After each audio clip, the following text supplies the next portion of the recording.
Hello, welcome to IELTS Resource Center podcast, where we dive deep into the world of IELTS preparation. I am Mr. George, your host, and I'm thrilled to bring your essential tips, strategies, and expert advice to help you reach your desired IELTS score. Today, I will be bringing to you interactive learning experience from IELTS Resource Center online coaching session. Stay tuned. Can break down their strategies in a way that's super helpful for anyone prepping for the IELTS. Exactly. So let's get right to it. Could you tell us a little bit more about what IELTS Speaking Part 1 is all about, for those who are just starting their prep? Sure thing. So the thing about part one is it's all about everyday English. Think of it like a warm-up chat, a chance for you to show the examiner that you can communicate clearly and confidently about, familiar topics. Right. It's not like you need to be an expert in, I don't know, astrophysics or something. Yeah. Haha, exactly. It's much more relaxed than that. Mr. George actually emphasizes this a lot. He says the key is to focus on clear, natural communication and to be yourself. You don't need to use some super complex vocabulary or grammar structures. The topics are things you already know, like your hometown, your work or studies, hobbies, daily routines, that kind of stuff. So like the stuff you talk about with friends and family, just in English? Exactly. The real challenge is expressing yourself effectively in English, which is what we're here to help you with. Perfect. So what are some of Mr. George's top tips for doing just that? Yeah. Expressing ourselves effectively in English. Okay, so he has this great analogy. He says, imagine you're chatting with a friendly stranger, like at a coffee shop or something. You wouldn't use super formal language or try to impress them with complex jargon, right? Yeah, I mean, you just be yourself and, try to have a nice conversation. Exactly. And that's kind of the approach you want to take in part one. Mr. George really stresses the importance of speaking clearly and confidently. He says practice is key here. The more you practice, the more confident you'll become. Yeah, that makes sense. It's like anything else, the more you do it, the easier it gets. Yeah. But it's not just about what you say, it's also about how you say it, right? You got it. Mr. George also talks about the importance of variety. He says using the same words or grammatical structures over and over can make your speech sound a bit, well, robotic. Instead, try to mix things up a bit. Showcase a range of vocabulary and grammar. So instead of just saying I like movies over and over again, I could say I'm a huge film buff, or, something like I enjoy immersing myself in different cinematic worlds. Like that. Yeah, exactly. It shows the examiner that you have a good grasp of the language and that you can use it in different ways. Now, think about a time when you were really engaged in a conversation. What made it so engaging? Well, I think active listening plays a big part, When you're genuinely interested in what the other person is saying, the conversation just flows better. It's more natural. Yes, you hit the nail on the head. Mr. George also really stresses that active listening is crucial in part one.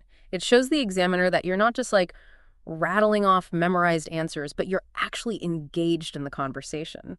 And it also helps make sure that you actually answer the question they asked. Yeah, Right. It's easy to get flustered and go off on a tangent if you're not really listening. for sure. And don't be afraid to pause and think before you speak. It shows that you're carefully considering your response. You don't want to come across as, rushed or nervous. That's good to hear because sometimes I feel like, especially in a test situation, I feel like I have to answer immediately. Right, but taking a moment to think can actually be really helpful.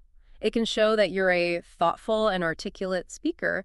And on that note, it's totally okay to ask for clarification if you don't understand a question. Oh, yeah, that's a good point. Sometimes I feel like I'm not supposed to do that, it'll make me look bad or something. Right, but it's actually better to be sure than to just guess and give an answer that's completely off topic. Okay, I see what you mean. So we've got the big picture so far. Speak clearly, confidently, with variety, be an active listener, and don't be afraid to ask for clarification if you need it. Right, we've covered the main principles. Now let's get into some specifics. What are some common topics that might pop up in part one? Okay, so Mr. George says that you're very likely to be asked about your hometown, your work or studies, hobbies, daily routines, things like that. He even mentions travel, food, and weather as potential topics. So it's all stuff that's pretty familiar, right? Exactly. It's all about everyday things.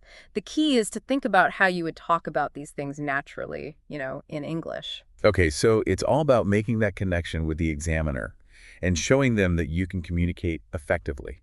I like it. Yeah, exactly.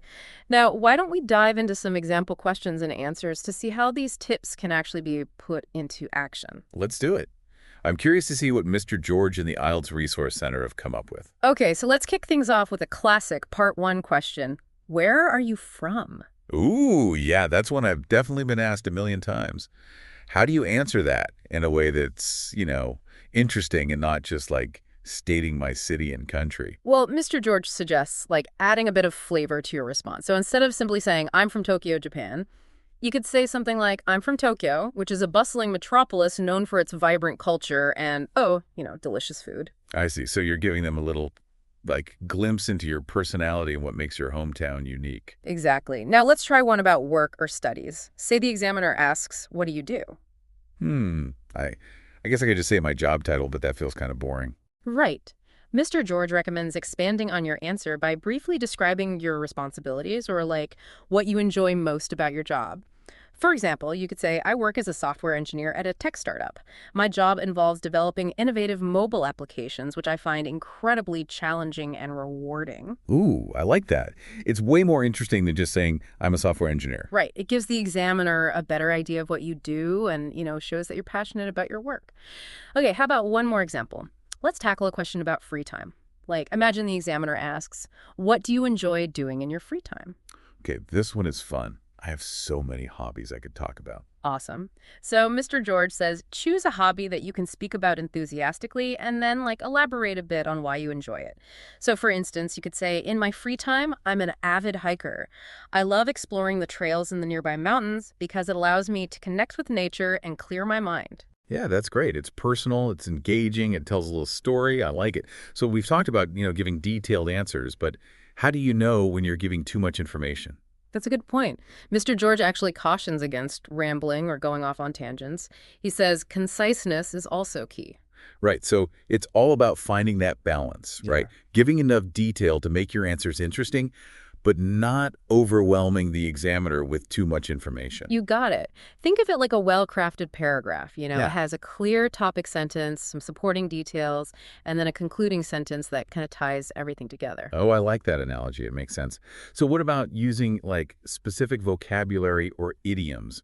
Is that important in part one? Yeah, Mr. George actually encourages using a range of vocabulary, but here's the thing. He emphasizes that it's more important to use words that you're comfortable with and that you can pronounce correctly. So it's not about trying to like cram in all these fancy words that you just learned. Exactly. It's much better to use words naturally and confidently than to stumble over a word that you're not really familiar with. Yeah, that makes sense. It's more important to communicate clearly, even if you're using simpler vocabulary. Right. And remember, even simple vocabulary can be used effectively, with varied sentence structures and descriptive language. So it's all about using the language that you know well to create a vivid picture for the examiner. Like that. Speaking of painting a picture, Mr. George also talks about the importance of nonverbal communication in part one. Oh, right. Like eye contact and body language, stuff like that. Exactly. He says that maintaining natural eye contact with the examiner shows confidence and engagement. So it's more like you're having a genuine conversation with them. Right. And your body language should convey confidence too, like sit up straight, maintain an open posture, don't fidget, things like that. So it's all about presenting yourself in a positive and confident way, even if you're feeling nervous on the inside. Exactly. And, first impressions really do matter. So your nonverbal communication can make a big difference. Okay, so we've covered a lot of ground here. We talked about how to answer common part one questions using varied vocabulary and sentence structures, and the importance of nonverbal communication.